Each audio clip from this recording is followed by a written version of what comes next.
So we are live now. Hello everyone, this is Minu Dhankad and welcome back to my YouTube channel #commerce vibes. तो class 11th accountancy chapter कर रहे हैं 2।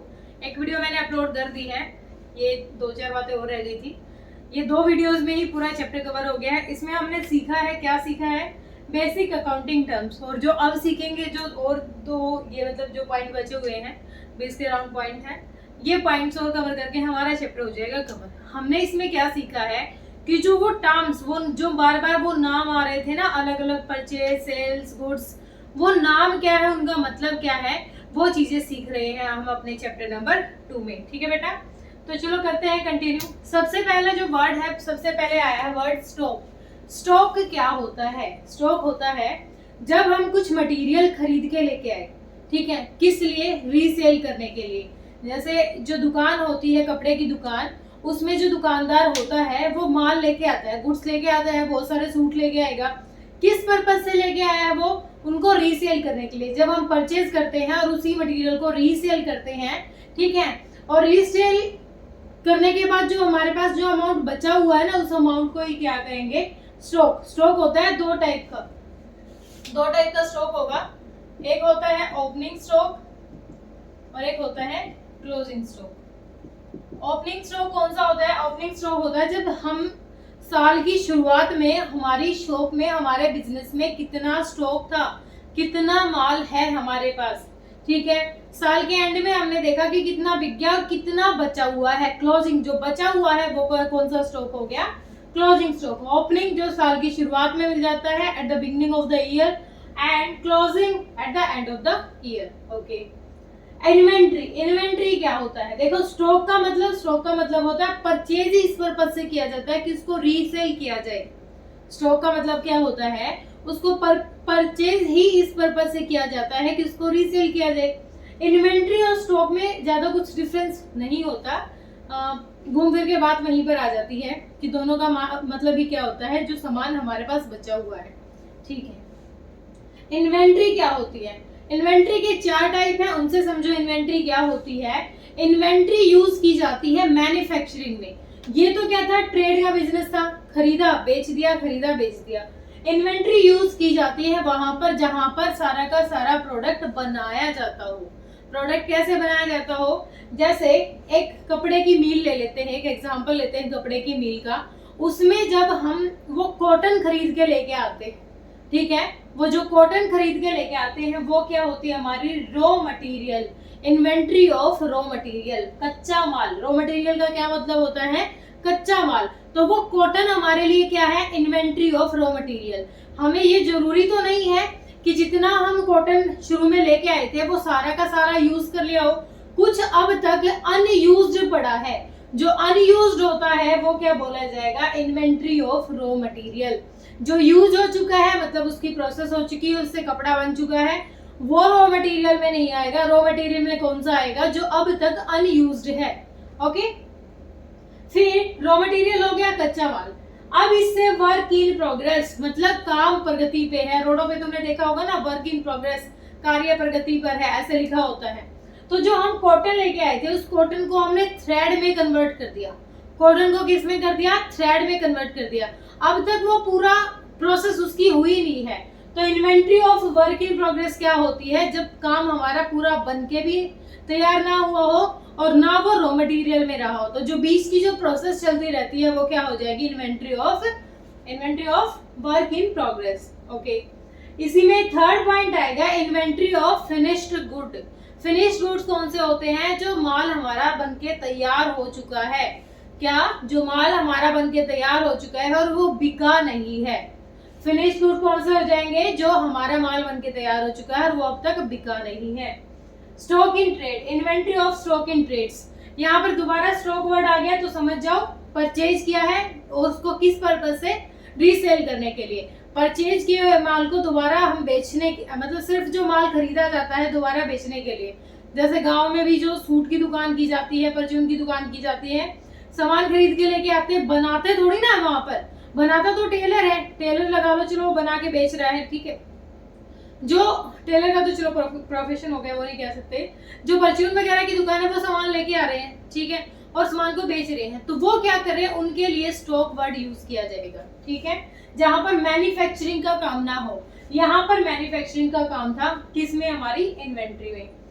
Third है trade receivable. Trade receivable जब हमने किसी को services दी हो, अपना माल बेचा हो, ठीक है, या कोई सर्विस दी हो या फिर अपना माल बेचा हो, ठीक है, उसके बदले में माल बेचा है, हमने अपना सामान किसी को दे दिया, बदले में उसने हमें पैसे ना दिए हो, ठीक है, पैसे ना दिए हो, उसने हमसे उधारी कर ली हो, उसने उधारी की तो वो हमारे लिए क्या बन गया, डेटर। क्या बन गया हमारे लिए, डेटर। मतलब वो हमसे सामान तो ले गया लेकिन उसने पैसे नहीं दिए हैं, पैसे वो बाद में भिजवाएगा। तो ट्रेड रिसीवेबल दो टाइप के होते हैं, जहां पर हमें अमाउंट रिसीव होगा। किस वजह से अमाउंट रिसीव होता है, क्योंकि कहीं ना कहीं हमने अपनी गुड्स बेचे हैं या फिर सर्विस रेंडर की है, इस पर्पज से हमें पैसा मिलेगा, वो अमाउंट मिलेगा। तो या तो डेटर से मिलेगा। डेटर से कैसे, अभी मैंने बताया, उधार में कोई हमसे सामान ले गया, कहता भाई बाद में पैसे दूंगा, तो वो हमसे उधार में लेके गया, सामान तो हमारा बिक गया, वो हमारे लिए क्या बन गया, डेटर, ठीक है। अगर कोई बिल दे देता है बदले में और बिल दिखा के बाद में हम उससे पैसे ले सकते हैं, वो होता है बिल रिसीवेबल। बिल दिखा के पैसे लेना, ठीक है। एक तो था डेटर ही बना दिया, उधार लेके गया, बाद में दे देंगे, कोई इंसान होगा डेटर तो ठीक है। एक बिल बना के दे दिया, भाई हाँ ये बिल है, और जब नेक्स्ट टाइम, चलो बिल का कॉन्सेप्ट ज्यादा यहाँ नहीं बताएंगे, ड्रॉइंग बहुत कंफ्यूज हो जाएगा, तो यहाँ बस इतना देखो कि एक बिल दिखा के हम क्या कर सकते हैं, ले भाई तू तो एक उधार लेके गया था और ये पैसे दे दे मुझे वापस, ठीक है, मेरे पैसे दे दे, ठीक है। ट्रेड पेबल्स जब हमने कहीं से कुछ खरीदा हो या कहीं से सर्विस हमें मिली हो, ठीक है, हमसे कहीं से सर्विस मिल रही है हमें, या हमने कहीं से सामान खरीदा है, तो उस टाइम हमने पैसे ना दिए हो। अगर हमने पैसे ना दिए, किसी के शॉप से, किसी के बिजनेस से मटेरियल लिया है, पैसे ना दे के आए हो, अब पैसे नहीं दे के आएंगे तो क्या बन गए, हमारे बन जाएंगे क्रेडिटर्स, क्योंकि हमें उनको बाद में पैसा देना पड़ेगा, ठीक है। ट्रेड पेबल्स का मतलब भी यही होता है कि वो बिल दिखा के पैसे हमें उनको, वो जो बिल दिखाएगा हमें, तो पैसे हमें उसको देने पड़ेंगे, पेमेंट करनी पड़ेगी, ठीक है, और ये रिसीव होंगे। तो ये फर्म के लिए क्या है, नुकसान है, और ये फर्म के लिए क्या है, फायदा, क्योंकि डेटर भी पैसा दे के जाएगा, बिल्स रिसीवेबल भी पैसा दे के जाएगा। क्रेडिटर्स को हमें पेमेंट करनी पड़ेगी, लायबिलिटी है, बिल्स पेबल भी क्या है, हमारी लायबिलिटी है। फिर आ गया गुड्स। गुड्स होता है वो माल, ठीक है, माल मतलब वो सामान, उसको कहते हैं गुड्स, इसके बारे में ज्यादा नहीं बताऊंगी। कॉस्ट, कॉस्ट होती है लागत, मतलब जो उस मटेरियल को तैयार करने में जितना एक्सपेंस लगे हैं, वो जो लागत आई है वो होती है कॉस्ट। कोई माल था हमारे पास, मतलब जैसे यहाँ कॉटन को देखा था ना, कॉटन से धागा बना, थ्रेड बना, थ्रेड से वो फिर कपड़े में कन्वर्ट हुआ है, तो बीच में जो एक्सपेंस है ना, जो बीच में हमने हमारी जो मशीन यूज हुई है या फिर हमारे वेजेस लगी है, वो बीच में जो लागत आई है वो होती है कॉस्ट, ठीक है। वाउचर, वाउचर एक डॉक्यूमेंट की तरह ही है, इतना देख लो, ये हमें रिकॉर्डिंग करने में हेल्प करता है अकाउंटिंग की बुक में, ज्यादा अच्छे से इसको अभी नहीं कराएंगे, बस इतना देखो, ये एक डॉक्यूमेंट की तरह है जिसको देख के हमारी एंट्रीज है रिकॉर्ड हो जाती है। डिस्काउंट, डिस्काउंट होता है दो तरीका का, ट्रेड और कैश। कैश ले भाई 10 रुपए 20 रुपए छोड़ देना भाई, 20 रुपए छोड़ दे, ऐसे रखते हैं ना दुकान पे जाके, तो वो होता है कैश डिस्काउंट। और एक ये पहले ही क्या रखा ना कि 5% डिस्काउंट, 10% डिस्काउंट पहले ही शॉप पे लिखा होता है, वो होता है ट्रेड डिस्काउंट, ठीक है, जो कस्टमर को अट्रैक्ट करता, अरे अच्छा इस दुकान पे 20% ऑफ आया हुआ है, वो होता है ट्रेड। और कैश कौन सा होता है, जब हम on the time, at the time हम क्या कर रहे हैं, वहां पर पैसे कम करके लेके आ रहे हैं, ठीक है। Goods and services tax, GST, बहुत सारे टैक्स थे, अलग अलग टैक्स थे, सबको मिला के एक बना दिया जीएसटी। ये सेंट्रल मतलब दो तीन टाइप का, इसको पढ़ेंगे। जीएसटी का मतलब क्या होता है, जो टैक्स पे करते हैं, या तो हम कुछ सामान बेचेंगे या खरीदेंगे, तो उस टाइम जो बीच में गवर्नमेंट को देना पड़ता है, स्टेट गवर्नमेंट को देना पड़ता है अपने प्रोडक्ट को लेके, वो टैक्स उसका रिकॉर्ड करते हैं हम यहाँ पर, ठीक है। एंट्री, एंट्री मतलब जो वो ट्रांजेक्शन है ना, ट्रांजेक्शन कहीं पर की जा रही है, उसको कहते हैं एंट्री। जैसे क्या कहें, भाई तुमने 20,000 रुपए की एंट्री कर दी, वो वहां से माल आया था, एंट्री कर दी, मतलब रिकॉर्ड करना, क्या, ट्रांजेक्शन को रिकॉर्ड करना क्या कहलाएंगे, एंट्री। बैड डेट्स क्या होते हैं, देखो बैड डेट्स क्या होते हैं? ये डेटर्स थे, मैंने कहा था यहाँ से हमारे पास पैसा आएगा, यहाँ से आने थे 10,000 रुपए, पर इस निकम्मे ने क्या किया, इसने सिर्फ 9,000 रुपए दिए और कहता भाई सेटलमेंट कर ले। तो 1,000 रुपए हमारे डूब गए, 1,000 रुपए क्या हो गए हमारे, डूब गए। और ये 1,000 रुपए जो डूबे ना, ये हमारी बैड डेट्स हैं, जो बुरे डेटर। ये बैड डेट्स का मतलब ये समझो, बैड डेटर्स, बुरे डेटर्स, जो हमारे 1,000 रुपए खा गए।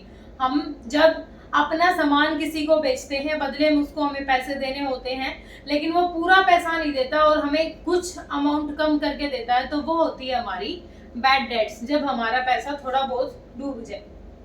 Insolvent, solvent. इंसॉल्वेंट क्या होता है? इंसॉल्वेंट होता है जब कोई पर्सन, जब कोई बिजनेसमैन, जब कोई ओनर अपनी सारी की सारी डेट्स या फिर अपनी सारी की सारी लायबिलिटी पे ऑफ करने में सक्षम नहीं है। पेपर मतलब क्या होता है, मुझे नहीं आ रहा अभी वर्ड, तो मतलब वो टाइम टू टाइम अपनी डेट्स भी कवर नहीं कर पा रहा है, तो वो कैसा हो गया इंसान? वो हो गया इंसॉल्वेंट, जिसकी सारी लायबिलिटी टाइम टू टाइम पे नहीं हो पाई। ठीक है, सोल्वेंट कौन सा होता है? जो टाइम से अपनी लायबिलिटीज पे कर देता है, बिल्कुल एक्टिव रहता है, जिसकी कहीं पर भी कोई उधार नहीं है, बहुत अच्छा है, वो होता है सोल्वेंट। स्टोर्स, स्टोर्स क्या होते हैं? स्टोर्स होते हैं स्टोर्स क्या हो गए? हाँ, स्टोर्स होते हैं वो मटेरियल, जैसे पंखा खरीद लिया मैंने, ठीक है, पंखा नहीं, चलो दुकानदार जब लेके आता है ना, दुकानदार पॉलिथीन लेके आता है, बहुत सारी पॉलिथीन साथ में लेके आता है, पॉलिथीन होती है स्टोर्स, क्योंकि उनको रीसेल करने के लिए नहीं खरीदा गया है, उनको यूज किया जाएगा वहीं पर। क्या पॉलिथीन का अलग से 5-10 रुपए चलो मॉल्स में लगता है, नॉर्मल शॉप पे नहीं लगता ना, तो जो पॉलिथीन का एग्जांपल ले सकते हो, वो क्या हो गया? आप स्टोर है, क्योंकि उनको दोबारा बेचने के लिए नहीं खरीदा गया है। रिवेन्यू, रिवेन्यू मैंने अभी बताया था, रिवेन्यू क्या होता है? जो विद इन द ईयर, जो नॉर्मल रेगुलर नेचर की जो इनकम होती है हमारी, वो क्या होती है? रिवेन्यू। रिवेन्यू इनकम भी हो सकती है, रिवेन्यू एक्सपेंडिचर भी हो सकते हैं। तो जो रेगुलर नेचर की, बस एक बार ध्यान रखना है इससे लेके, रेगुलर, पूरे साल होने वाले। कैपिटल और रिवेन्यू में एक ही डिफरेंस है, कैपिटल होता है लॉन्ग पीरियड के लिए, रिवेन्यू होता है रेगुलर नेचर में। रिवेन्यू फ्रॉम ऑपरेशंस, जो पूरे साल में पैसा गया है कहीं पर, सेल ऑफ गुड्स, मतलब सॉरी, कहीं पर पैसा गया है, कहीं से पैसा आया है, ठीक है। वैसे रिवेन्यू यहाँ पर इनकम का वर्ड यूज किया गया है, रिवेन्यू फ्रॉम ऑपरेशन, जो पूरे साल में ऑपरेशन हुए थे, उनसे कितना पैसा आया है वो यहाँ पर रिकॉर्ड करेंगे, ठीक है। एंटिटी, एंटिटी क्या होता है? एक मिनट, जो एंटिटी ध्यान लेगा। अच्छा, एंटिटी हो गया वो नाम। एंटिटी क्या होता है? वो नाम जिससे हमारी फर्म या जिससे हमारा बिजनेस एग्जिस्ट कर रहा है। ओके, टर्नओवर क्या है? पूरे साल की टोटल सेल्स, टोटल सेल्स क्या होती है हमारी? टर्नओवर। लाइव स्टॉक क्या होता है? लाइव स्टॉक होता है जैसे घर में हम पशु रखते हैं ना, पशु हमारे जैसे गाय, बकरी, भैंस जो भी रखता है, वो होता है उसका लाइव स्टॉक, मतलब स्टॉक है वो, लेकिन लाइव जिंदा स्टॉक है। इन्वेस्टमेंट, इन्वेस्टमेंट्स होती है जितना पैसा हमने बिजनेस में लगाया है, जो इन्वेस्टमेंट जिनके बदले में हमें कुछ ना कुछ फीडबैक मिलेगा, जिनके बदले में हमें अमाउंट मिलेगा, वो क्या है? इन्वेस्टमेंट। ठीक है, तो बस ये सेकंड चैप्टर हो गया अपना ओवर। कुछ मतलब जो हमारी वर्ड थे वो मैंने पिछली वीडियो में करा दिए थे, कुछ हो गया हमारे यहाँ पर कवर।